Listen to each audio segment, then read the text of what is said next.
Hey guys, we're gonna be doing soft spoken today. Oh my god, and sorry about the background noise if you can hear any of that. Sorry, just letting you guys know. But anyway, I cut my nails lately or recently, so give me 1 second. Okay, so I cut my nails recently, so the tapping is really gonna sound like hands, and also I'm really sweaty because I'm still kind of sick.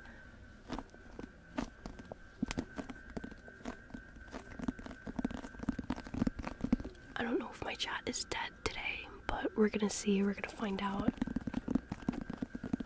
If it's dead, oh my god, that'll really piss me off, but it's okay, whatever.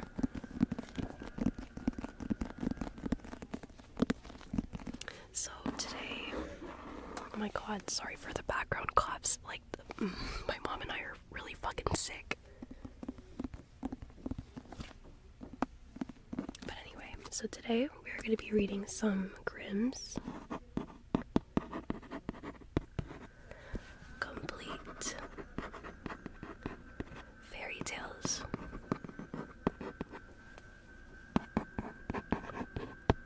Alright, so I don't know what fairy tale we're going to be reading, but I'm going to open it up to like a random page and then we're just going to read whatever is going to be popping up there. I'm just going to be reading a few. We're not going to be here for too long, question mark. I'm going to try to be here for like an hour or so.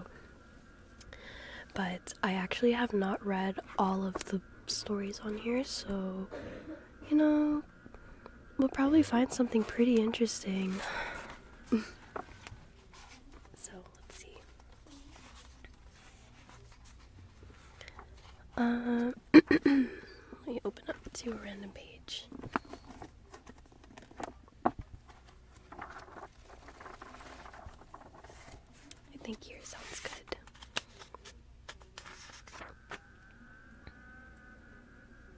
Oh, this is a short story? Okay. Okay.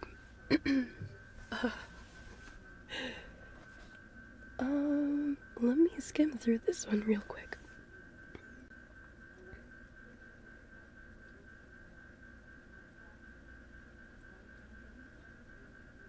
Maybe this one might be a little bit a little bit interesting to read, so I'm gonna look for another one. You know, I always forget about, the times and everything. But anyway, this story is called The Devil's Sooty Brother. What? Okay, this is my first time reacting to this, clearly. But a disbanded soldier had nothing to live on and did not know how to get on. Okay. So he went out into the forest, and when he had walked for a short time, he met a little man who was, however, the devil. The little man said to him, "What ails you? You seem so very sorrowful." Then the soldier said, "I am hungry, but have no mercy." Why did I say mercy when it said money? Oh my god, me when I don't know how to fucking read. Anyway, "But I have no money." The devil said, "If you will hire yourself to me and be my serving man, you shall have enough for all your life. You shall serve me for 7 years, and after that you shall again be free.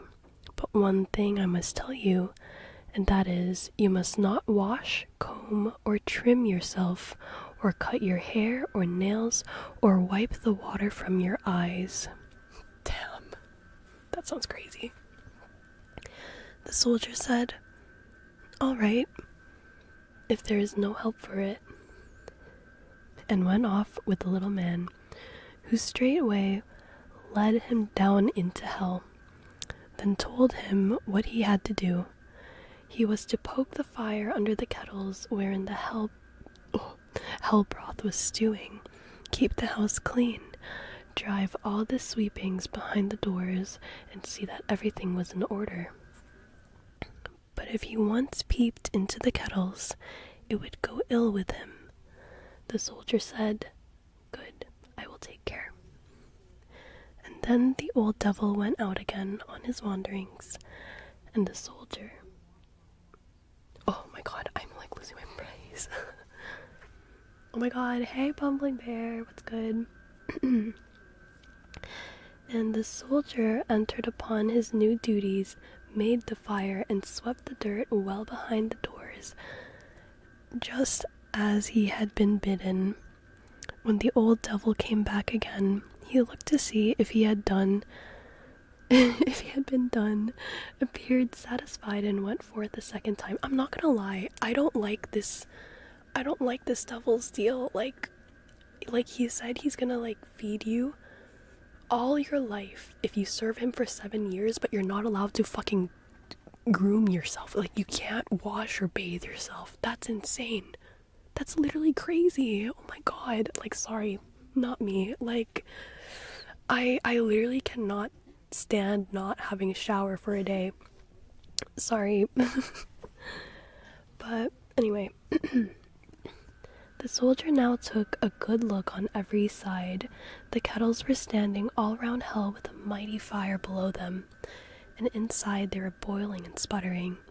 He would have given anything to look inside them if the devil had not so particularly forbidden him.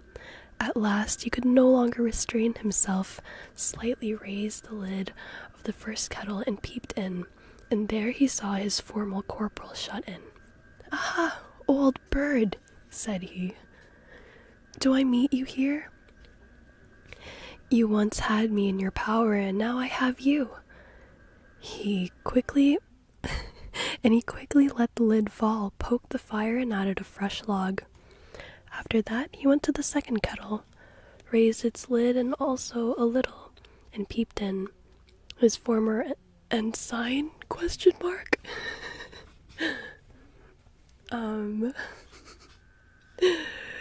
Wait, what was in that?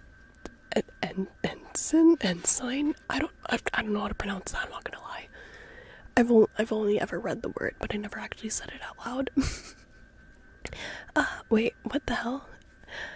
Where did he say it? "Aha, old bird, so I find you here. You once had me in your power, now I have you." He closed the lid again and fetched yet another log to make it really hot. Then he wanted to see who might be sitting up in the third kettle. It was actually a general. "Aha, old bird, do I meet you here? Once you had me in your power, now I have you."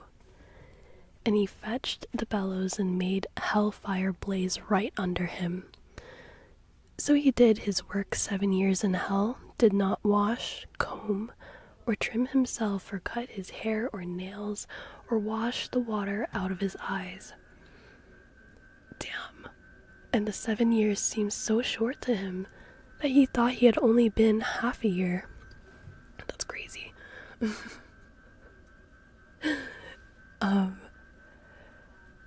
Now when the time had fully gone by, the devil came and said, "Well, Hans, what have you done?"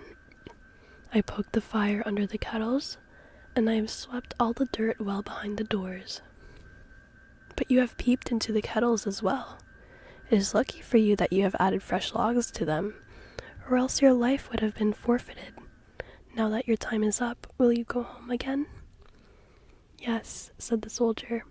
"I should very much like to see what my father is doing at home."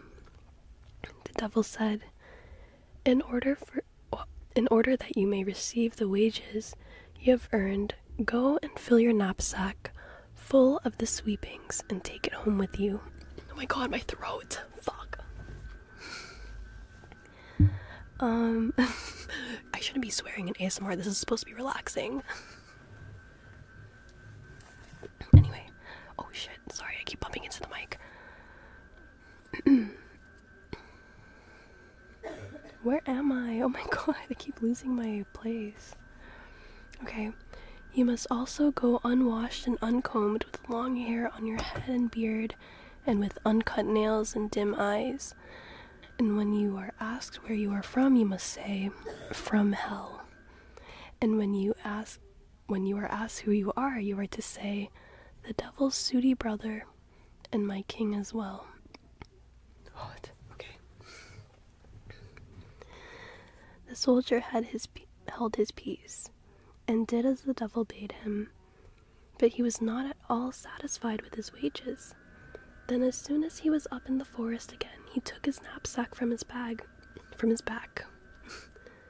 to empty it, but on opening it, the sweepings had become pure gold. "I should never have expected that," said he, and he was well pleased, and entered the town. The landlord was standing in front of the inn, and when he saw the soldier approaching, he was terrified, because Hans looked so horrible, worse than a scarecrow. Of course, he had not been bathing for 7 years. I'm sorry, I had to mute for a second. Anyway.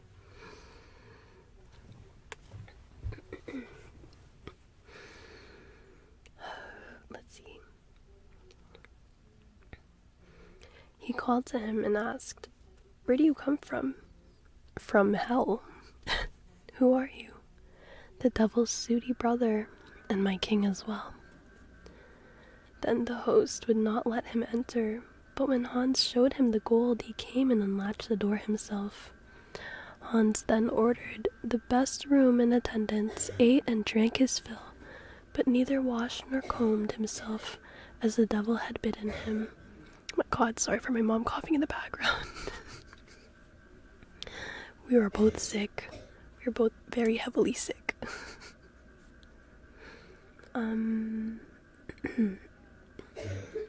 Jesus Christ!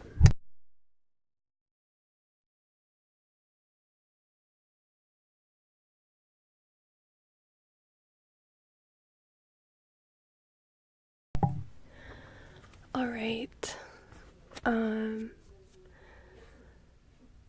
Where was I? But neither washed nor combed himself. Oh my god.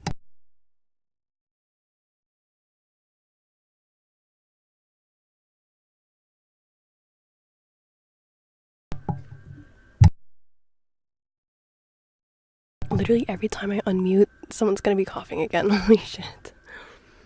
But anyway. Where the fuck was I? Oh my god, I'm like literally losing my place. Okay.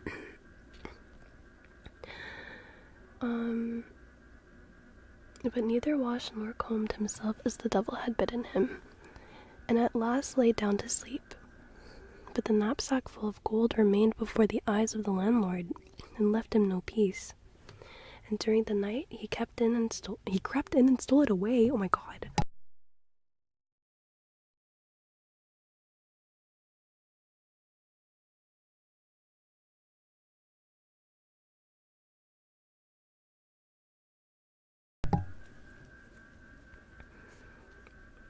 Next morning, however,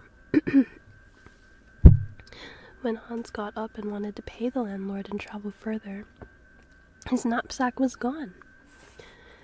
But he soon composed himself and thought, "You have been unfortunate from no fault of your own," and straightway went back again to hell, complained of his misfortune to the old devil, and begged for his help.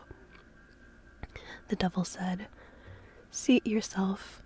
I will wash, comb, and trim you, cut your hair and nails, and wash your eyes for you." And when he had done with him, he gave him the knapsack back again, full of sweepings, and said, "Go and tell the landlord that he must return you your money, or else I will come and fetch him, and he shall poke the fire in your place." Hans went up and said to the landlord, "You have stolen my money. If you do not return it, you shall go down to hell in my place, and will look as horrible as I." Then the landlord gave him the money, and more besides, okay, only begging him to keep it secret, and Hans was now a rich man. He set out on his way home to his father, bought himself a shabby smock frock, what is that, to wear? And strolled about making music, for he had learned to do that while he was with the devil in hell. Okay, that was kind of random. There was, however, an old king in that country, before whom he had to play and the king was so delighted with his playing that he promised him his eldest daughter in marriage. But when she heard that she was to be married to a common fellow in a smock frock, she said, "Rather than do that, I would go into the deepest water." Then the king gave him the youngest, who was quite willing to do it to please her father, and thus the devil's sooty brother got the king's daughter. And when the aged king died, the whole kingdom likewise. Okay, so what was the lesson of this story? It really seems like the devil kinda held up his end of the bargain, not gonna lie. This guy literally did everything the devil said, and the devil gave him what he was promised. That's really funny. And there was like no consequences. The whole kingdom died when the king died, which makes sense because the eldest daughter didn't marry. What? Okay. Cool, I guess. I mean, not bad. Let's read another story. Maybe we'll find something a bit more interesting.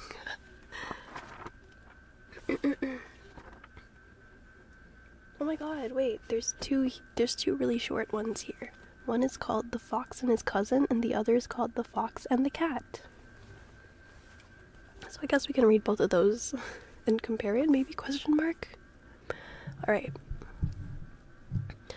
The wolf gave birth to a cub, and oh my god, my throat, give me 1 second. I feel like I should have made like some tea or something. I feel like that would have really helped my throat a lot, and also, you know, like sipping ASMR. But it takes so fucking long to make tea. Oh my god. I do have my water bottle here. Old school fairy tales are fun. I know, sometimes they make actually like no sense. I know they're all supposed to have like a moral to them, you know, like a lesson. But some of them make no sense sometimes.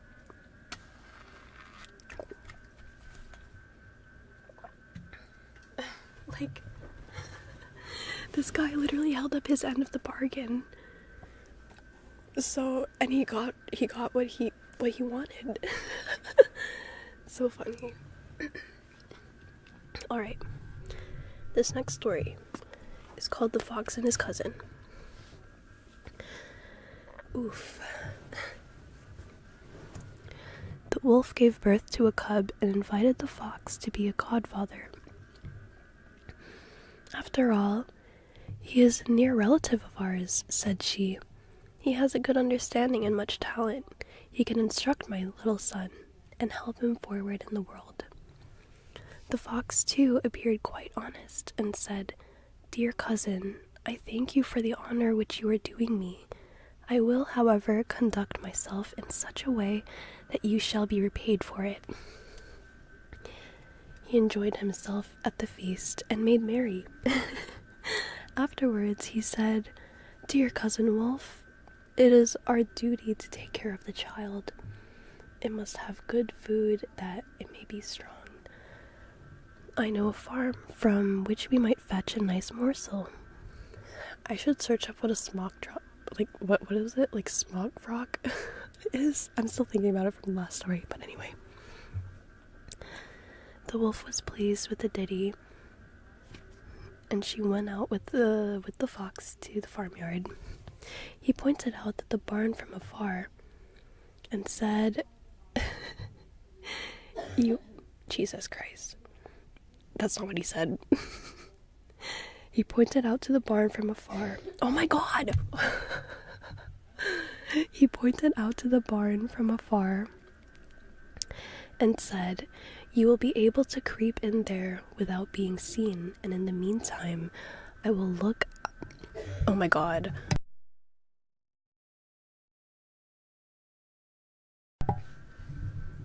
I'm not gonna lie. It's like really hard to put my mic down, so I'm just gonna hold it for the rest of the stream. It's like really uncomfortable the way that it's set up right now. But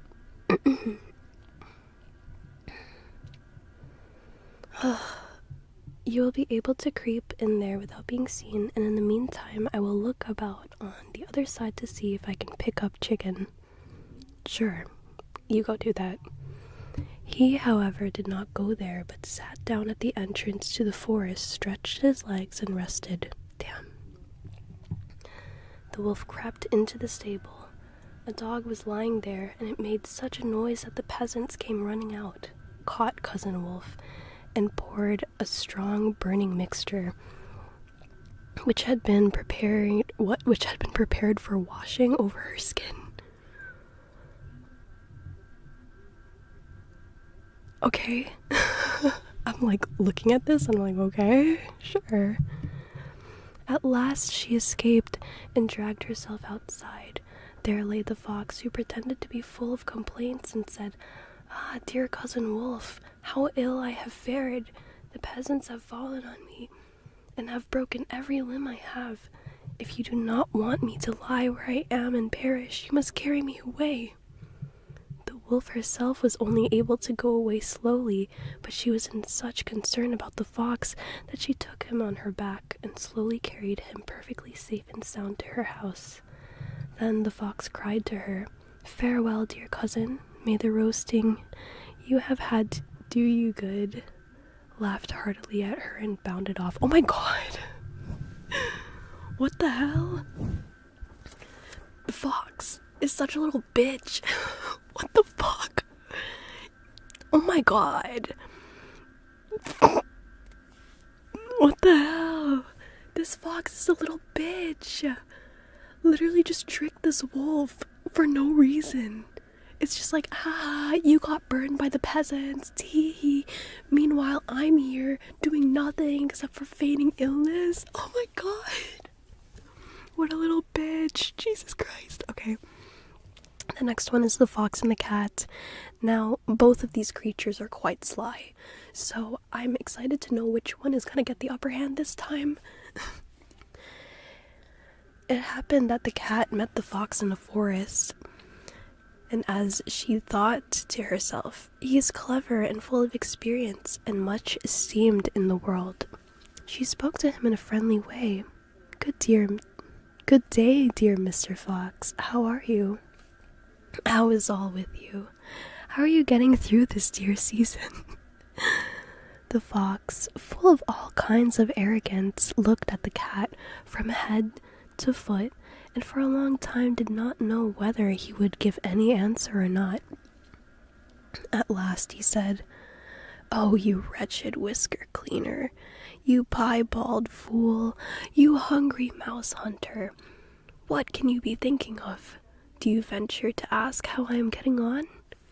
What have you learnt? How many arts do you understand?" "I understand but one," replied the cat modestly. "What art is that?" asked the fox. "When the hounds are following me, I can spring into a tree and save myself." "Is that all?" said the fox. "I am a master of 100 arts, and also have a sack full of cunning. You make me sorry for you. Come with me. I will teach you how to get away from those hounds." Just then came a hunter with 4 dogs. The cat sprang nimbly up a tree and sat atop it, where the branches and foliage quite concealed her. "Open your sack of cunning, Mr. Fox, open your sack," cried the cat to him, but the dogs had already seized him and were holding him fast. "Ah, Mr. Fox," cried the cat, "you with your 100 arts are left in the lurch. Had you been able to climb the tree like me, you would not have lost your life." God. Okay. That's funny. That's so... Oh my god. Foxes beat trolls for the love of the game. Yeah, okay, so in The Fox and the Cousin, the fox had tricked his cousin Wolf by getting hurt by the peasants, for sneaking into the farm. And in The Fox and the Cat, the fox was so egotistical, and the cat was modest and was like, I'm good at this one thing and I survive with it. And the fox was like, "Little bitch, I could do more than just jump up and climb a tree." Meanwhile, the fox is someone that gets hounded by the dogs. That's crazy. That's crazy. I mean, the fox got what they deserved, I guess. Okay, I think we can read one more long one. I don't know. We'll see. We'll see if we can read like another long one. Question mark? I feel like there's one here that we can definitely... That's definitely interesting. I don't know. I know there's like a few long ones. Like a few like classic ones that are pretty iconic. Okay. The way I'm literally just opening this to like a random page, I think that's kind of funny. But anyway, this one is called The Three Feathers. Honestly, guys, I think I will make a cup of tea, so I'm gonna be right back, okay? My throat is like really hurting and it's really sore, so I'm gonna go make some tea real quick. I'm gonna be right back, okay? I hope you don't mind.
Hi guys, I'm back and I have my tea with me. You can probably, I feel like you guys can definitely hear me like moving around in on my bed and stuff. But here's my tea. Yippee.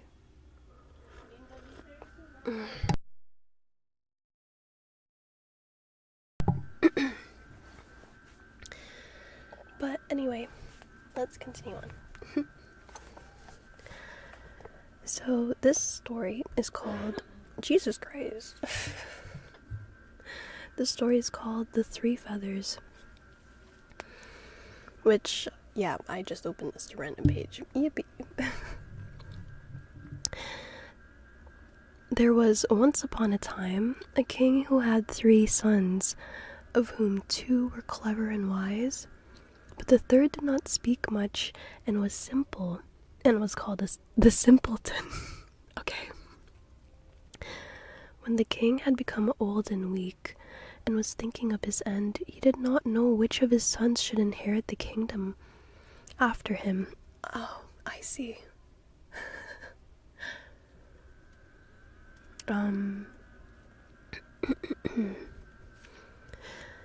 Then he said to them, "Go forth, and he who brings me the most beautiful carpet shall be the king after my death, and that there should be no dispute amongst them."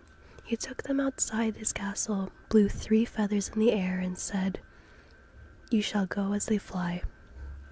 1 feather flew to the east, the other to the west, but the third flew straight up and did not fly far, but soon fell to the ground. And now 1 brother went to the right, and the other to the left, and they mocked Simpleton, who was forced to stay where the third feather had fallen. He sat down and was sad. Then all at once he saw that there was a trap door close by the feather. He raised it up, found some steps, and went down them, and then he came to another door, knocked at it, and heard somebody calling inside.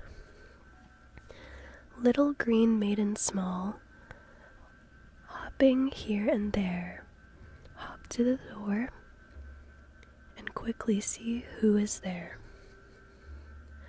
The door opened, and he saw a great fat toad sitting.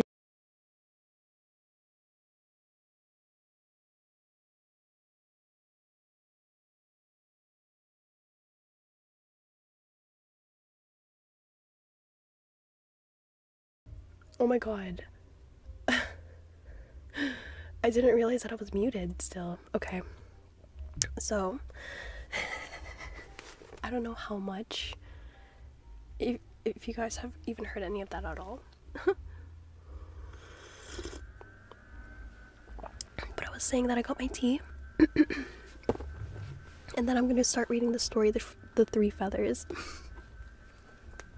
So I guess I'll just restart it. Because I was already reading some of it, and I was like, oh my god, wait, I'm muted. What the fuck? Okay, just let me know. I'll just restart because I feel like I got muted in the middle of it, and I just don't know where, so I'm just gonna restart the story. Lol. Oh my god, what a fucking fail. No. It's okay. This has got to be one of the most scuffed ASMR streams that I've done, because when I started this stream, for some reason my OBS was connecting to the wrong waiting room. Why would you do that? I heard most of that except for when my internet cut out for a moment. Okay. I think I'll just restart just to be safe. Anyway, this is called The 3 Feathers. There was once upon a time a king who had 3 sons, of whom 2 were clever and wise, but the third did not speak much, and was simple, and was called the Simpleton. When the king had become old and weak, and was thinking of his end, he did not know which of his sons should inherit the kingdom after him. Then he said to them, "Go forth, and he who brings me the most beautiful carpet shall be king after my death." What the fuck is that beeping?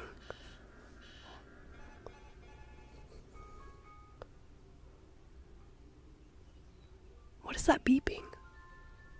Who's playing with the ringtones right now? But anyway.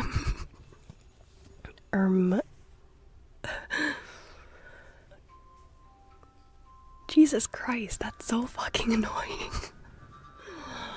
Oh my god. You know, when I said that having a bedroom setup would make things so much more convenient for ASMR, this was not what I fucking meant. But whatever. Anyway.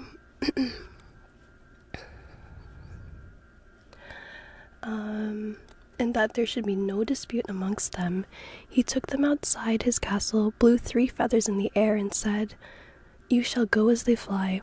1 feather flew to the east, the other to the west, but the third flew straight up and did not fly far, but soon fell to the ground. And now 1 brother went to the right, the other to the left, and they mocked Simpleton, who was forced to stay where the third feather had fallen. He sat down and was sad. Then all at once he saw that there was a trap door close by the feather. He raised it up, found some steps, and went down them. And then he came to another door, knocked at it, and heard somebody calling inside. I still can't believe somebody was beeping. What the hell?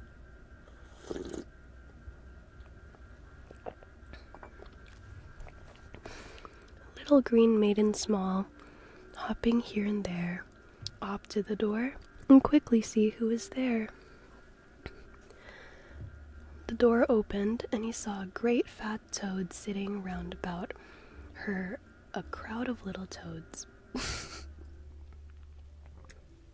I did not read that sentence smoothly, I will say. The fat toad asked what he wanted. He answered, "I should like to have the prettiest and finest carpet in the world." Then she called a young one and said, "Little green maiden small, hopping here and there, hop quickly and bring me the great box here."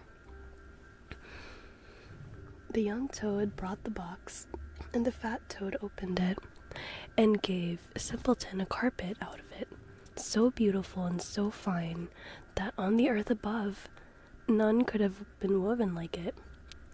Then he thanked her and ascended again. Nice. Let me take another sip.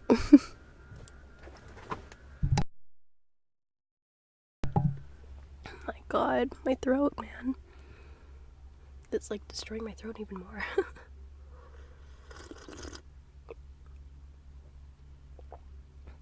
Alright.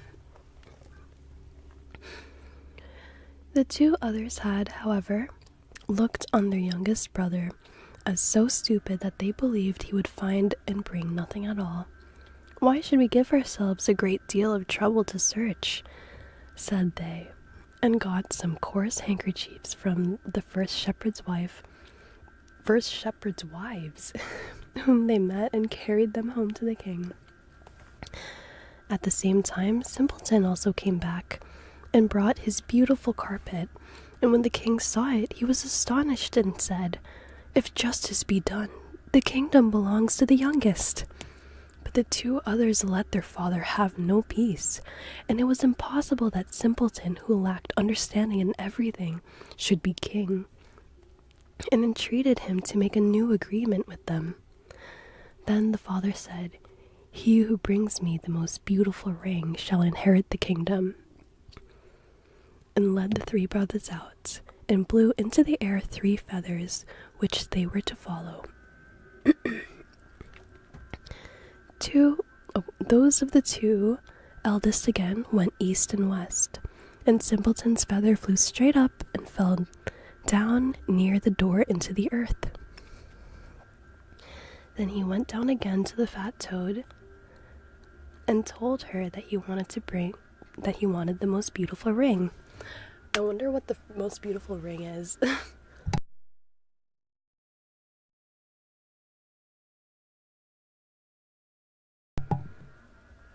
Oh my god, my throat.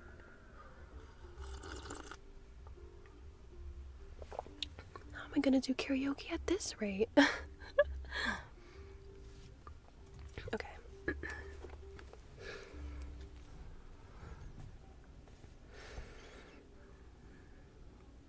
She at once ordered her great box to be brought, and gave him a ring out of it, which sparkled with jewels, and was so beautiful that no goldsmith on earth would have ever been able to make it.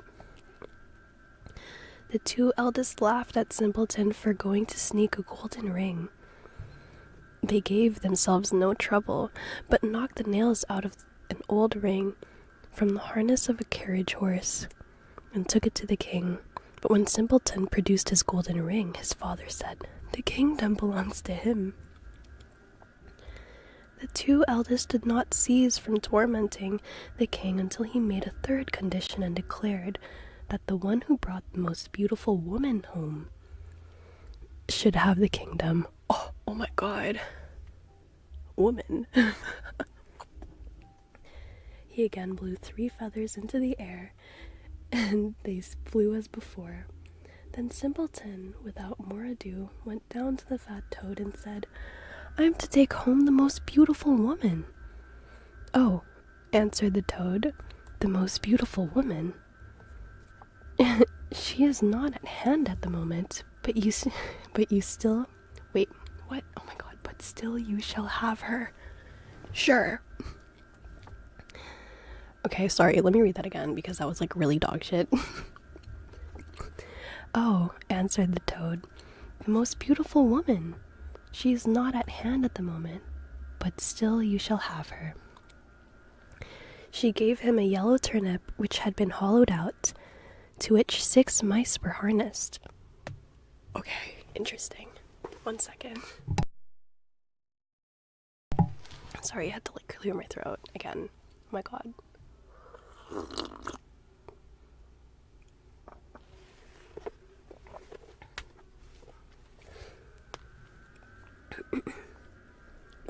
Then Simpleton said, quite mournfully, "What am I to do with that?"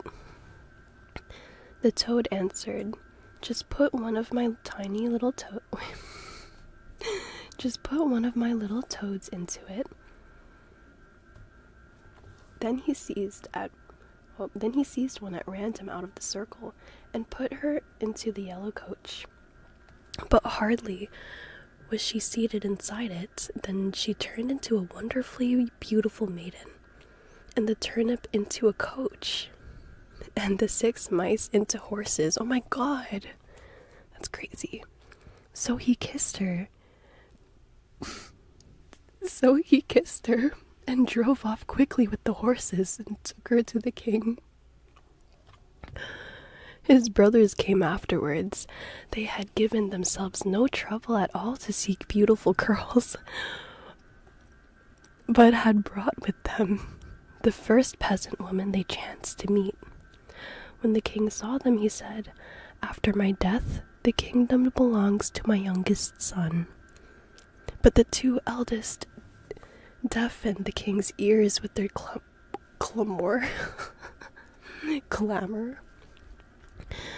"We cannot consent to Simpleton's being king," and demanded that the one whose wife shall leap through a ring which hung in the center of the hall should have the kingdom. They thought, "The peasant woman can do that easily. They are strong enough, but the delicate maiden will jump herself to death." The aged king agreed to do this.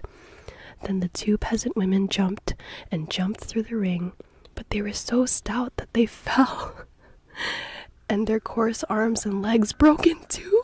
Oh my god, they fucking died. And then the pretty maiden whom Simpleton had brought with him sprang through as lightly as a deer, and all opposition had to cease. So he received the crown and has ruled wisely for a length of time. What a silly story. Oh my god, what a silly story. Okay, let's reflect. What do we think about this story? So, clearly, this king, he wanted a carpet, he wanted a ring, he wanted a woman. Clearly, that's all you need to be king.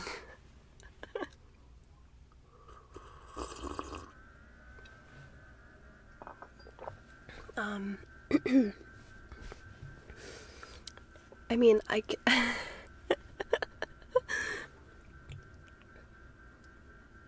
did the peasant ladies die? Oh my god, they jump through a ring, and they were just like, "No, we can't land this jump." What? Oh my god. But meanwhile, like, the toad lady, I guess she's good at jumping because she was a toad, right? That's really funny. That's actually really fucking funny. I'm not gonna lie. But it's okay. I think we have time for one more story. And then I gotta rest. Let's see.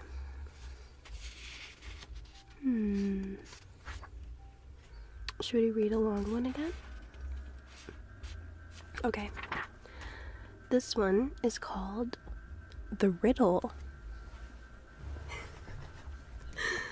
That last story was still kind of funny, but this one is called The Riddle. Wait, let me get my phone real quick. I need like a bright light shining in front of me so I can look at this properly. Alright. There once was a king's son who was seized with desire to travel about the world and took no one with him but a faithful servant. One day, he came to a great forest, and when the darkness overtook him, he could find no shelter and knew not where to pass the night. Then he saw a girl who was going towards a small house, and when he came nearer, he saw that the maiden was young and beautiful. Of course, a young and beautiful maiden. He spoke to her and said, "Dear child, can I and my servant find shelter for the night in the little house?" "Oh yes," said the girl in a sad voice, "that you certainly can, but I do not advise you to venture it. Do not go in." "Why not?" asked the king's son. The maiden sighed and said, "My stepmother practices wicked arts. She is ill-disposed towards strangers." Then he saw very well that he had come to the house of a witch, but as it was dark, he could not go farther, and also was not afraid. He entered. Okay, so he's just like, okay, whatever, she's a witch, I don't care. The old woman was sitting in an armchair by the fire and looked at the stranger with her red eyes. "Good evening," she growled, and pretended to be quite friendly. "Take a seat and rest yourselves." She blew up the fire on which she was cooking. Oh my god, I can't fucking read this. Oh my god, I need like a brighter light in here because it's so dark in here. Okay. Where am I? She blew up the fire on which she was cooking something in a small pot. The daughter warned the two to be prudent, to eat nothing and drink nothing, for the old woman brewed evil drinks. They slept quietly until early morning. When they were readying for their departure, and the king's son was already seated on his horse, the old woman said, "Stop a moment. I will first hand you a parting draught." While she fetched it, the king's son rode away, and the servant who had to buckle his saddle tight was the only one present when the wicked witch came with the drink. "Take that to your master," said she. But at that instant the glass broke and the poison spurted on the horse, and it was so strong that the animal immediately fell down dead. No, the horse! The servant ran after his master and told him what happened, but would not leave his saddle behind him, and ran back to fetch it. When, however, he came to the dead horse, a raven was already sitting on it, devouring it. Damn. That's crazy. Give me 1 second.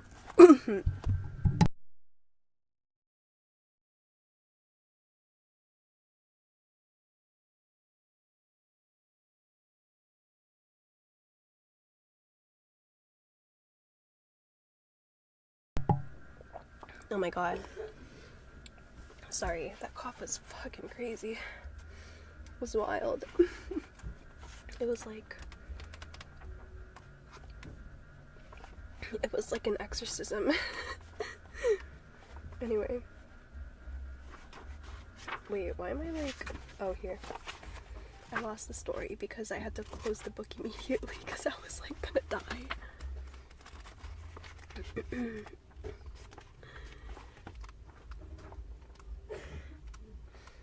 One second. Oh my god. Where did you go? I remember the number of the story and I remember the title. Here it is. Okay, I got it. Anyway.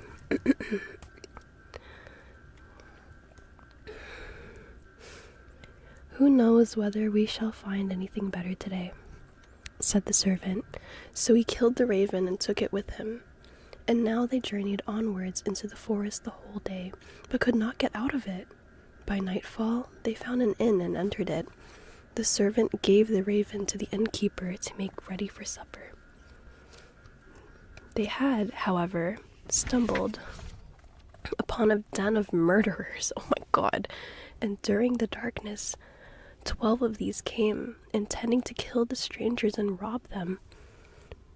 Before they set about this work, they sat down to supper, and the innkeeper and the witch sat down with them, and together they ate a dish of soup, in which was cut up the flesh of the raven. Hardly, however, had they swallowed a couple of mouthfuls before they all fell down dead, for the raven had passed on to them the poison from the horse flesh. Damn. There was no one left in the house but the innkeeper's daughter, who was honest and had taken no part in their godless deeds. Their godless deeds? Okay. She opened all the doors to the stranger and showed him the heaped up treasures. But the king's son said she might keep everything. He would have none of it, and rode onwards with his servant. Huh. Okay, slay. So he's the king's son and the servant still decided to take none of the treasure. Great, that's good. He's humble. After they had traveled about for a long time, they came to a town in which was a beautiful but proud princess, who had caused it to be proclaimed that whoever should set her a riddle, which she could not guess, that man should be her husband. But if she guessed it, his head must be cut off. Period. She said #wit. She had 3 days to guess it in, but was so clever that she always found the answer to the riddle given to her before the appointed time. 9 suitors had already perished in this manner.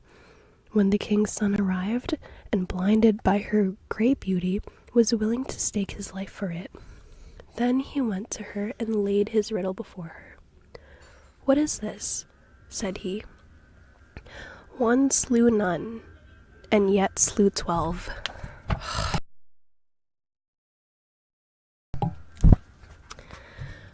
Oh my god, my mom's calling me to clean the litter, but I was gonna clean it at 9:30. It's not even 9:30 yet. Anyway. One slew none, and yet slew 12. She did not know what that was. She thought and thought, but she could not find out. She opened her riddle books, but it was not in them. In short, her wisdom was at an end.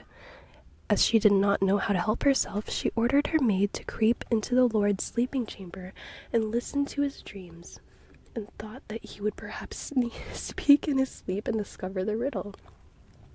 But the clever servant had placed himself in the bed of his master, and when the maid came there, he tore off from her the mantle in which she had wrapped herself, and chased her out with rods. Oh my god.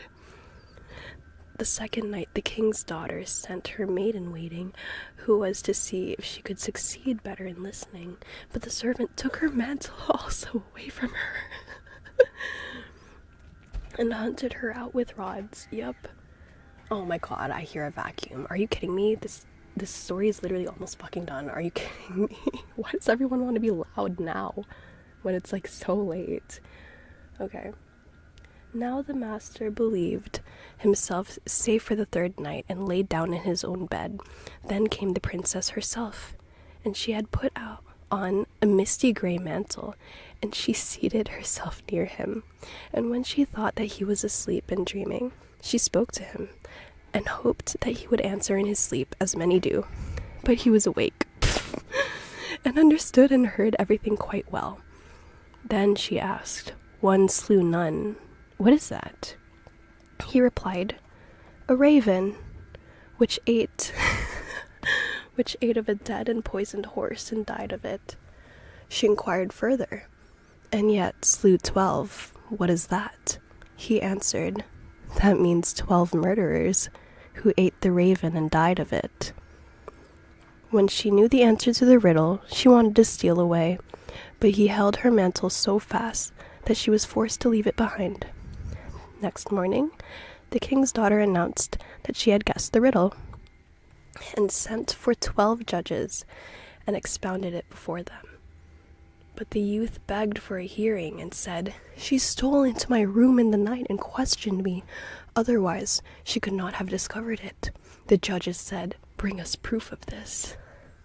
Then the 3 mantles were brought by the servant, and when the judges saw the misty gray one, which the king's daughter usually wore, they said, "Let the mantle be embroidered with gold and silver, and then it will be your wedding mantle." Damn. Now, first of all, that is not a fucking riddle. Come on, that is not a riddle, that is a okay, you know what? I'm just not even gonna explain it further. But, that was fun. This was just like a fun little thing. This was incredibly scuffed, I'm not gonna lie, so I'm gonna have to abruptly end this.